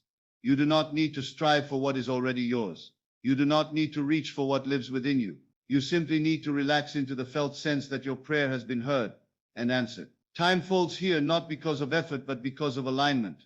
To live in the end is to become so inwardly consistent with your desire that no contradiction remains between the feeling and the fact. You stop seeking proof in the outer world. You stop waiting for a sign. The sign becomes you. You are the evidence of things unseen. Even when nothing appears to change, you change. And that change is everything, because you're no longer orbiting your desire. You are inside it, breathing its air, moving from its center. And like water poured into a mold, reality cannot help but take the shape of your sustained inner conviction. Think of Jesus in the wilderness, tempted, tested, yet never moved. The circumstances offered lack, but he knew the truth of who he was. It is written, he answered, not once, but again and again, returning not to what he saw, but to what was written in his heart. So must you return, again and again, not to fear, not to the world's opinion, but to the word, to the promise. The kingdom of God is within you. Luke 17:21. When you accept this, you no longer ask if you're worthy. You no longer worry if you're doing enough. You see that your only true work is to remain faithful to the state of the wish fulfilled, to feel it, to wear it, to become so familiar with the mood of your manifested self that the old self fades like a dream you no longer recall, and the world, in its gentle rhythm, reorganizes itself to mirror your inner devotion. Sometimes it happens slowly, a subtle shift, a quiet unfolding. Other times it rushes in like a flood, overwhelming the mind with wonder, but always it comes, because you've stopped standing in the way. When you live in the end, your prayers change. They're no longer petitions for help. They are thank yous for gifts already received. Your tone shifts, your posture shifts. You rise differently, walk differently. You carry a lightness not because all problems are gone, but because you no longer identify with the one who struggled. You are the man who has the job, the woman who has the love, the soul who knows abundance. And from that place you don't need to hustle or chase. You move, yes, but not out of lack. You act, yes, but from fullness. You no longer beg life to bless you. You realize you've always been the blessing, and all things, whatsoever ye shall ask in prayer, believing ye shall receive. Matthew 21:22. Believing not in theory, but in embodiment. This is the difference between wishing and knowing, between hoping and having. Collapse time by stepping into the end now, by living from it with every breath, by loving from it, laughing from it, resting in it.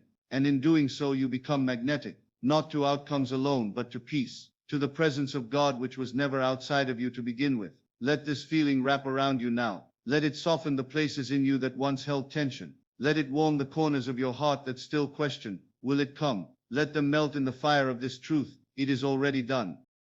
Let the feeling remain even now as you breathe slowly, deeply, gently into the fullness of who you already are. Let that breath carry not effort but ease, not striving but certainty. For what you hold within is not a potential waiting to be proved.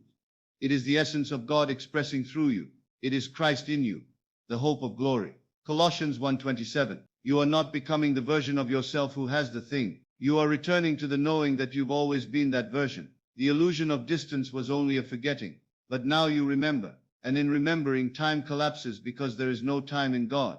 There is only now. And in this now your desire is complete. Can you stay here with me? Not racing ahead to how or when, but resting in what is. There is a grace that comes when you stop negotiating with your reality and simply say, it is done. This is not arrogance. It is surrender, of fear, of doubt, of separation. It is what Jesus meant when he said, what things soever ye desire, when ye pray, believe that ye receive them and ye shall have them. Mark 11:24. Not tomorrow, not after the signs, not once someone else agrees, but now. Believe now, feel it now, because the only moment that ever exists is the one you're in, and the only version of you that creates is the one who dares to dwell in the end. The end is not a place you go, it is a frequency you embody. It is a song you hum before the orchestra begins to play.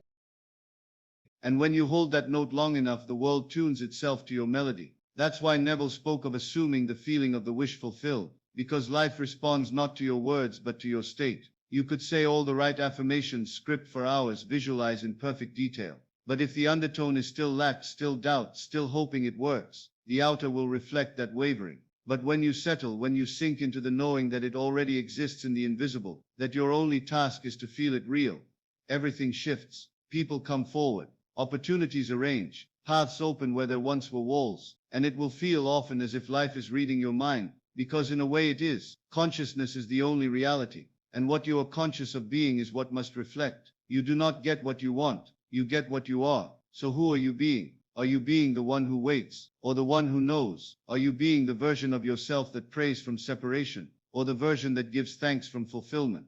You see, even your smallest assumption carries weight. The assumption that this is hard, the assumption that things never work out for me. These may sound harmless, but they become the soil into which you plant every new seed. So choose your soil with care. Let your inner atmosphere be rich with the nutrients of faith, of joy, of expectancy. Let your inner talk mirror your highest self, not your past self. Let your imagination be your sanctuary, not your battleground. As a man thinketh in his heart, so is he. Proverbs 23:7. Think not only with your thoughts, but with your feelings. Think in pictures, in moods, in gentle waves of assurance. Let your inner world carry the fragrance of what you desire until you can smell it before it arrives. Until the arrival is simply a natural unfolding, not a surprise. You don't manifest by force, you manifest by resonance, by becoming the match for the thing, not through desperation but through embodiment, through the quiet, unwavering declaration, I am. And when you say I am healthy, even while symptoms exist, you're not denying reality.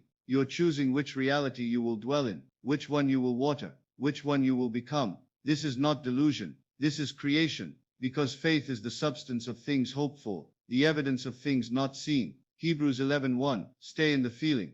Don't rush out of it. Let it wash over you like the tide again and again until you dissolve into it. There is nothing to fix, nothing to change, just a return to the knowing. You are already home.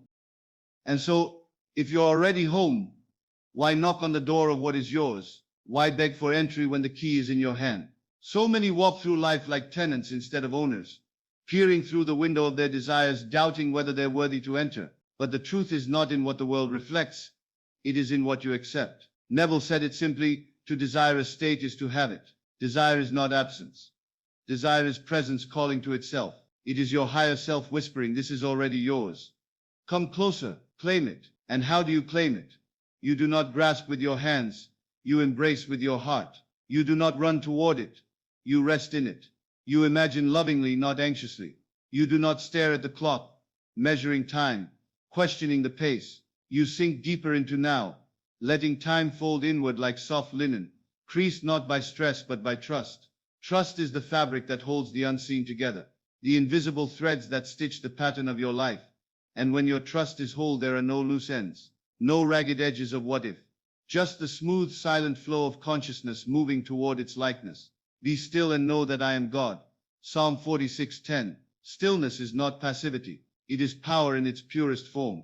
It is where manifestation gains momentum, not through hustle, but through harmony. Have you noticed how the oak does not struggle to grow? It simply aligns with the rhythm of the sun and rain, trusting the intelligence of its seed. So too must you align with the rhythm of your imagination, feeding it gently with the sunlight of belief, watering it with moments of gratitude, pruning the weeds of doubt before they can take root. For to live in the end means not just picturing the goal, but feeling it in your bones, walking in its shoes before they touch the ground, breathing as the person who already has it, even while others say it isn't here yet. But you know better. You've touched it in your inner world. You've worn its fragrance in your dreams. You've heard its echoes in your silent prayer. And now your only task is to remain faithful to it. Let them say what they will. Let the circumstances shout their noise. Let delays tempt you with questions. You do not answer them. You return to the secret chamber where your truth is kept. That chamber is within. That truth is yours. You do not consult appearances because appearances are echoes, delayed reflections of what was. But you are not interested in what was. You are dwelling in what is. You are not convincing the world. You are convincing yourself. For once the self is convinced, once the imagination is clothed in the end, the world must rearrange. It has no choice. It is obedient to the image you hold. Thou shalt also decree a thing, and it shall be established unto thee. Job 22:28. Decree it quietly, without force, without fanfare. Whisper it in the silence of your being. I am, and that is enough. Let your decree become your dwelling, your assumption, your sanctuary, your imagination, your inheritance. If ever you feel weary, return not to effort, but to embodiment. Breathe slower, imagine softer. Let the end wrap around you like a familiar song, one you've always known, but forgot the words to. This remembering is not just a tool, it is the path. You are remembering who you are, and that remembrance is collapsing time, moment by moment. Each breath in trust quickens the harvest. Each sigh in surrender shortens the distance, not because the thing is racing toward you, but because you have stopped pushing it away. You no longer say, someday. You say already. You no longer ask when. You say now, because you are not living in potential. You are living in fulfillment, not reaching, just resting. And as you rest, all things come, not because you chase them, but because you match them, because you became the one who has, and that is the secret. And so, from that place of quiet certainty, life begins to reflect you with more clarity. Not because you forced it, but because you've ceased resisting it. In the stillness of your inner conviction, the world reshapes itself not out of obligation, but out of obedience to the image you've nourished in your soul. This is the great secret Neville spoke of, that your imagination is not a shadow of the real world. It is the source of it. You were never meant to chase, you were meant to assume. For as he thinketh in his heart, so is he. Proverbs 23:7. In your heart you have already arrived. Your body may appear to lag behind, but that is only the echo of an old belief. When you live in the end, time bends not out of magic, but out of divine law. It has no choice. The end is the master. The journey is the servant. Do not ask the mirror to smile before you do. It reflects what you are, not what you wish for. So smile first, feel first, believe first. Your outer life is not a creator. It is a screen. The film is played within, and only the scenes you accept within yourself are projected outward. Neville taught this not as philosophy, but as practice. Not something to believe abstractly, but to live deliberately. This is not about waiting. It is about walking as if.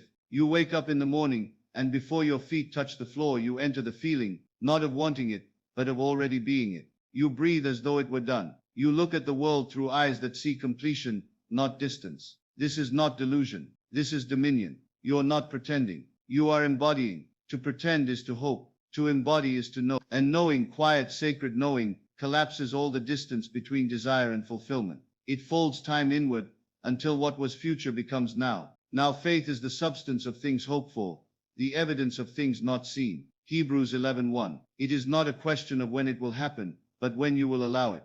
The door has always been open. You are simply waiting outside, asking for permission, but the permission is within you. You grant it by your assumption, and once you walk through the door in consciousness, once you let the scene settle into your bones, become your breath, become your truth, then the outer world must follow. It does not argue, it aligns, it doesn't resist, it reshuffles. Even the people around you begin to treat you differently, not because they've changed, but because you have changed your position in the story. You've edited the script, and reality recasts its characters to match the new role you've assumed. This is why trying to manipulate the outer is such a weary path. You cannot rearrange the mirror and expect your reflection to change. You must change the source, and you, beloved, are the source. You are the light behind the image. You are the breath behind the motion. You are the writer behind the page. And when you write from the end, the story becomes rich, effortless, complete. There is nothing to rush, nothing to force, just the art of remembering, over and over, that it is already done. And when doubts arise, as they sometimes do, you do not fight them. You simply return. You slip back into the scene. You wrap yourself once again in the mood of the wish fulfilled. You don't explain. You don't justify.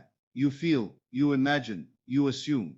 And so you become, not through effort, through identity. You've stepped into the version of yourself who no longer reaches, because you are resting in the arms of fulfillment. And the world must bow to that rest. It must adjust. It must confirm what you already know to be true, because God within you is faithful. He cannot deny himself, Before they call, I will answer. While they are yet speaking, I will hear. Isaiah 65:24. You do not need to convince God. God is already in agreement with your assumption. You simply need to agree with yourself. And in that agreement, in that sacred inner harmony, time collapses and heaven reveals itself on earth.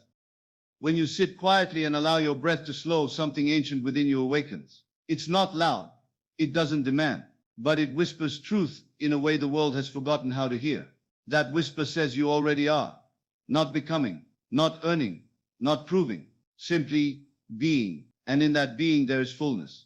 There is arrival. The moment you accept this inner truth, that you already have what you seek, because you are aligned with the state where it is natural, the search ends. And when the search ends, the manifestation begins. This is the irony, the beauty, the mystery, that the outer only moves once the inner is still. As Neville taught, we do not climb toward fulfillment.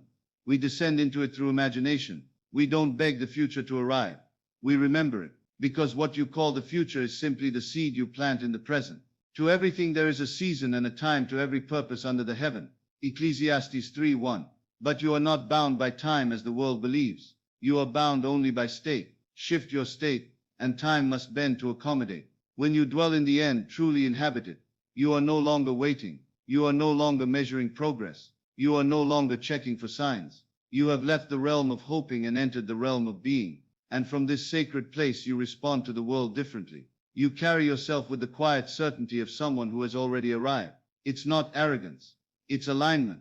It's not delusion. It's divine agreement.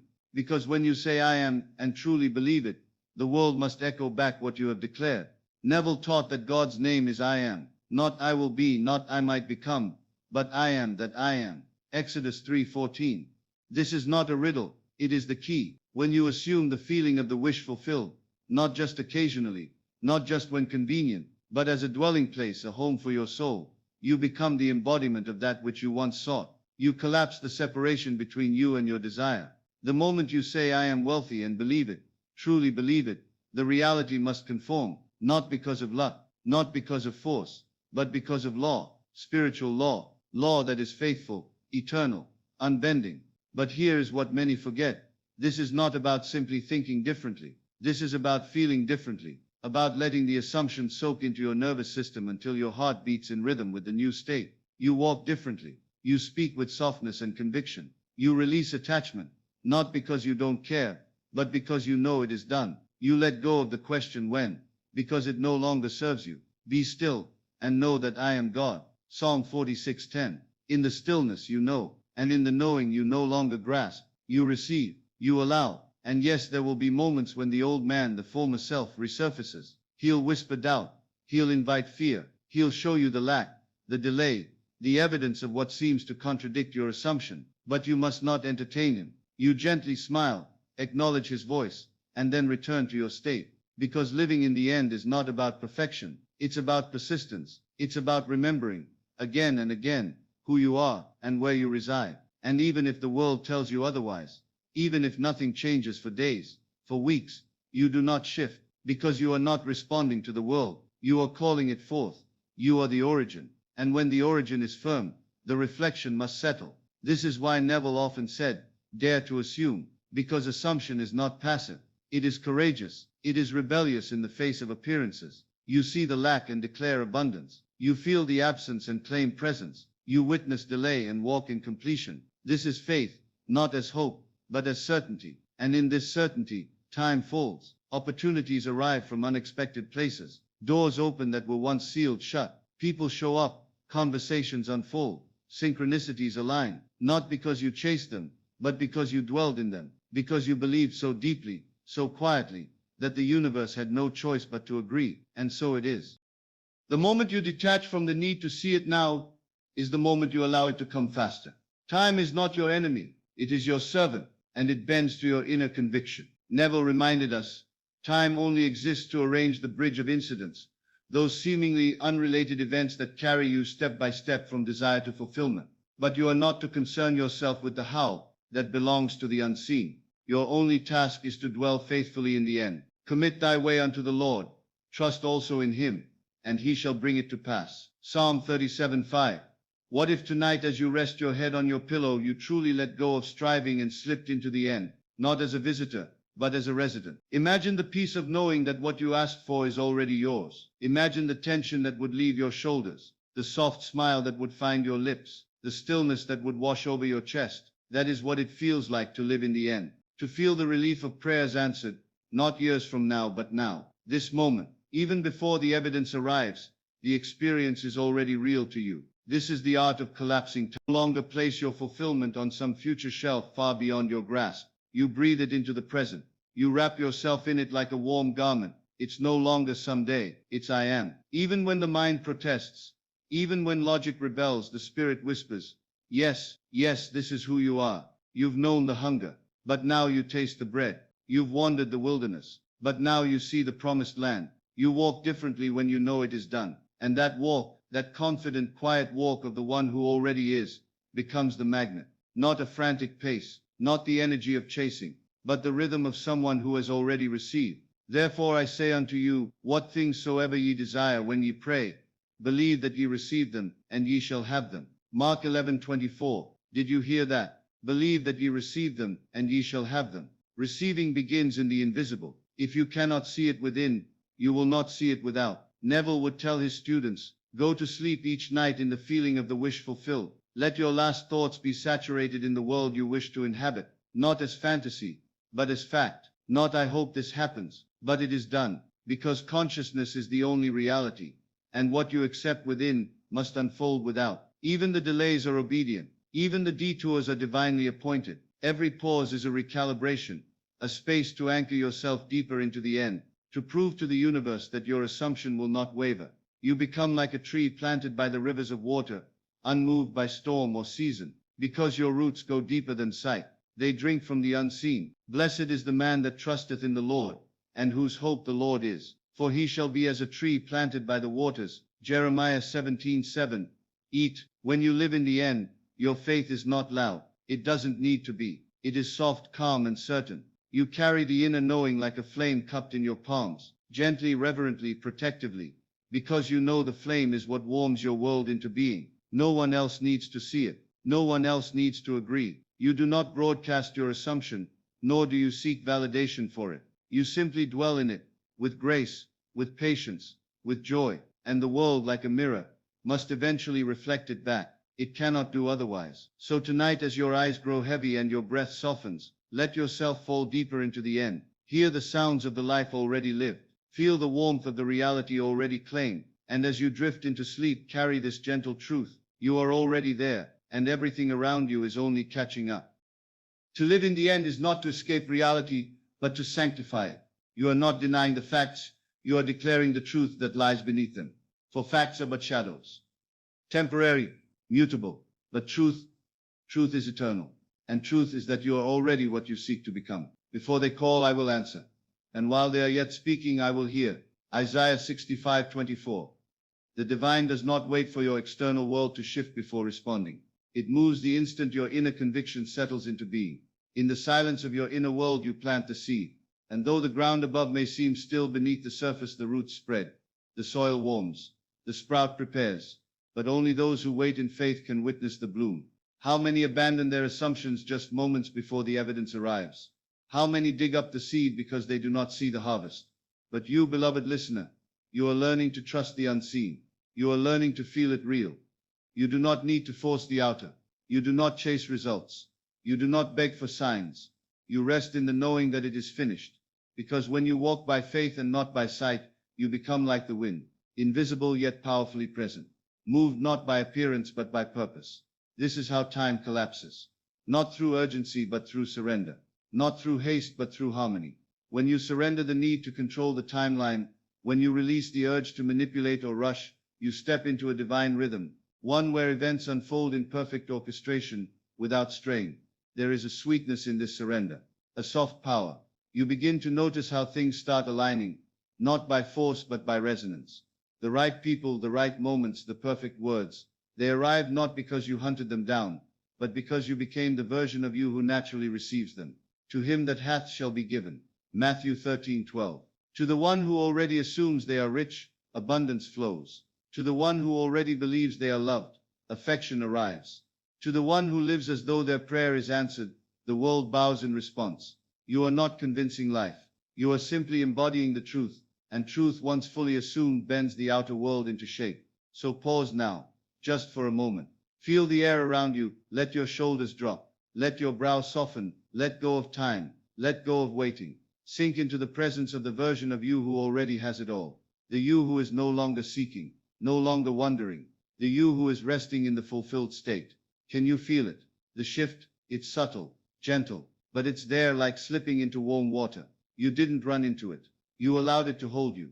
And from that place, from that softness, you become magnetic.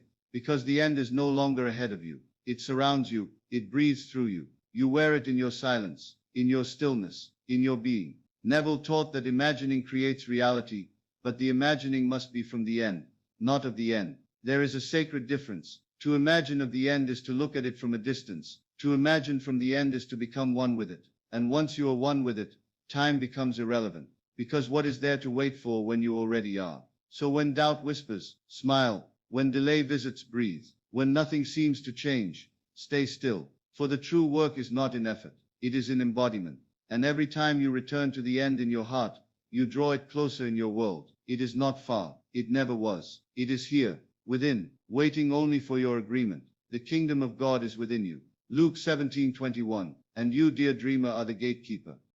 When the heart no longer strains to possess but simply rests in the knowing, that is when all things unfold. You do not need to make things happen. You only need to let them happen by becoming inwardly still and receptive, not passive. No, still. As a mountain is still, as the moon is still, yet moves oceans with its silent presence. Be still and know that I am God.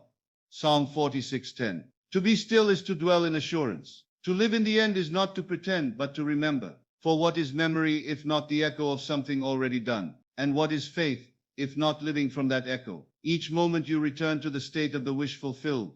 With softness, not strain, you dissolve the illusion of time. You collapse the distance between desire and embodiment. The world may still appear the same streets, the same faces, the same quiet ticking of the clock, but your perception shifts. You're no longer waiting for proof, you are living proof. This is not magic in the way the world defines it. Sudden, flashy, loud. It is quieter, slower, like rain softening dry earth. And yet beneath that quietude, mountains are moving. You are no longer reacting, you are now creating. You are now creating, you are now declaring. And your declaration is not made with shouting or urgency. It is whispered in your being. It is in the way you rise in the morning, already feeling the joy of answered prayer. It's in the way you walk into a room, not seeking validation, but knowing you belong. It's in your gentle smile, your calm gaze, the ease with which you move through the world, because your inner world is no longer in conflict. You see, it is never the outer that needs to change first. The outer is only ever a reflection, a mirror, and the mirror can only show what you present to it. If you bring the mirror a face of worry, it shows you more reasons to worry. But if you bring it the face of peace, of quiet confidence, of love, even before the world gives you cause, the reflection begins to bend toward your new assumption. And this bending, this reshaping, is not always visible at once, but it is certain, because imagination once persistently felt, hardens into fact. And even when you don't see results immediately, remember, the seed grows in silence. No one sees the roots forming, no one hears the stem cracking open the soil. But then one morning, the bloom is there, undeniable. So keep sowing, keep imagining, keep feeling it real, and don't be disheartened when appearances resist. They must, at first, but appearances are not law. Your assumption is. Let that be your comfort.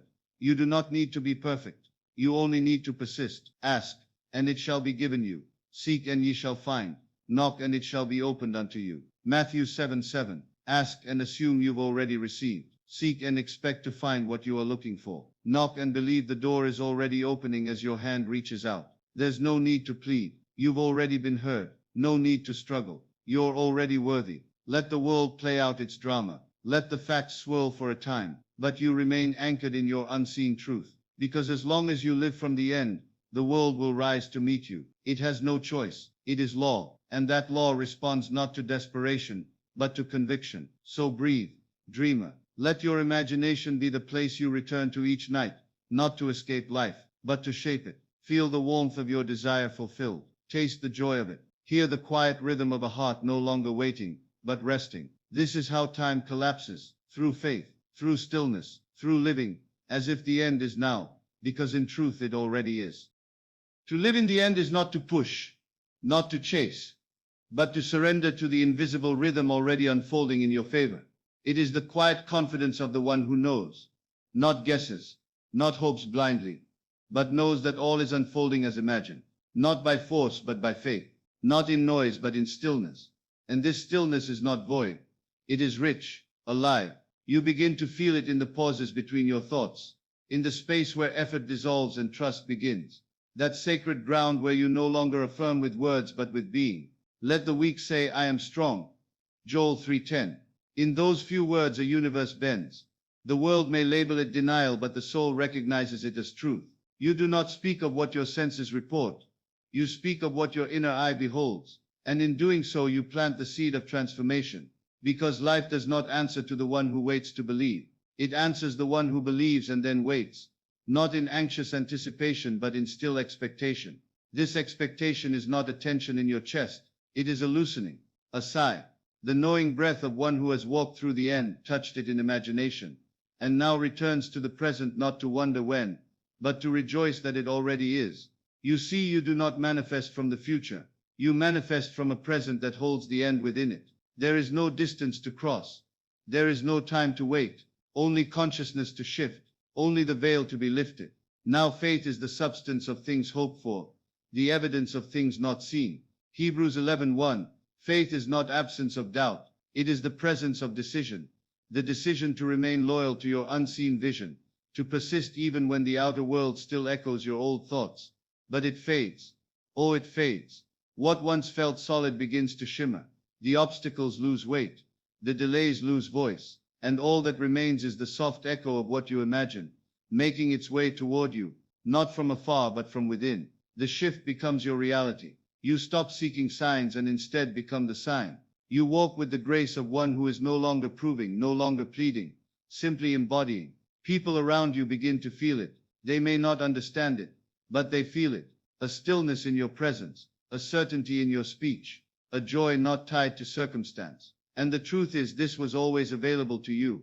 It wasn't the technique, it wasn't the repetition, it wasn't the affirmation, it was your decision to be it, and stay there regardless of what the world whispered back. Because when the world sees a man or woman who will not waver, it must eventually yield. Even the hardest stone wears down in the presence of consistent water. So let your inner world become the river. Let your assumption flow, gently but firmly, into every corner of your awareness. And when you catch yourself reaching, grasping, doubting, return, not with frustration but with tenderness. This path is not about perfection. It is about persistence. It is about returning, again and again, until the returning becomes remaining. Commit thy way unto the Lord.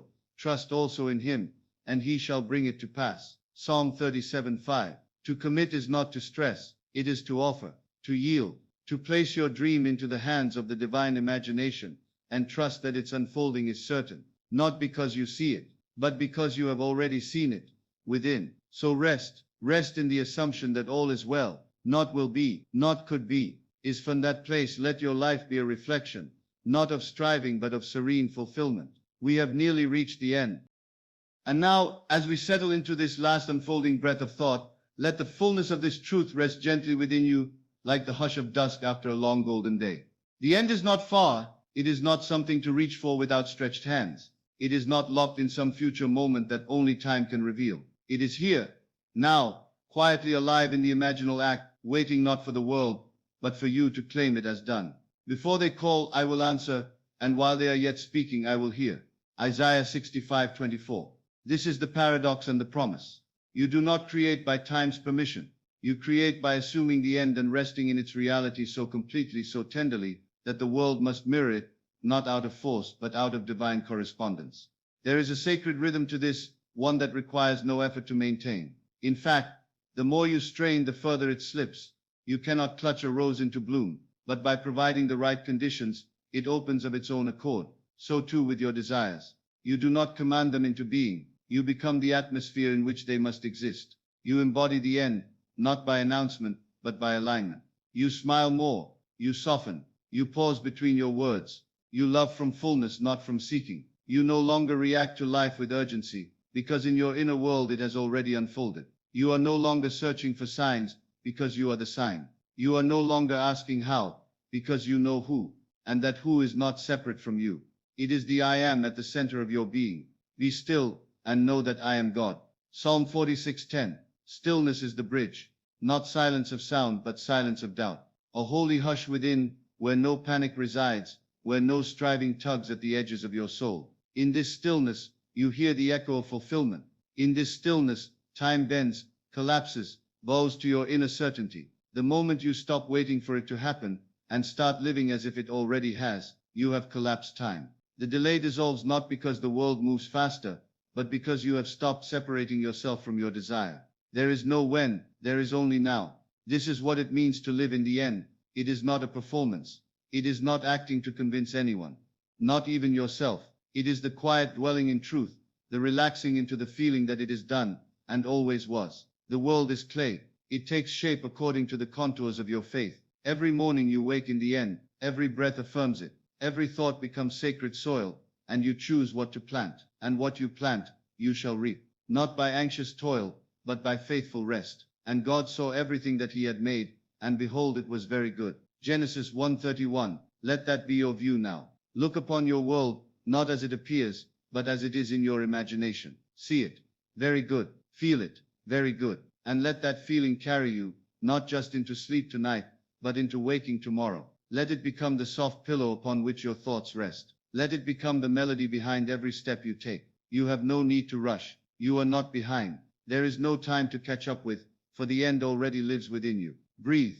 You already have it. You are already there. And now, let go, not of the desire, but of the waiting. Let go of the grasping, the proving, the needing. Dwell in the being. Rest in the I am. And from this place, from this holy invisible place, all things unfold in their perfect time, which is always now. Sleep, dear listener. Sleep knowing that it is done. Sleep knowing that the end lives in you. And as you dream, dream from the end, not toward it. And when you awaken, you will rise into the world that matches your assumption. Because this is the law, and it cannot fail.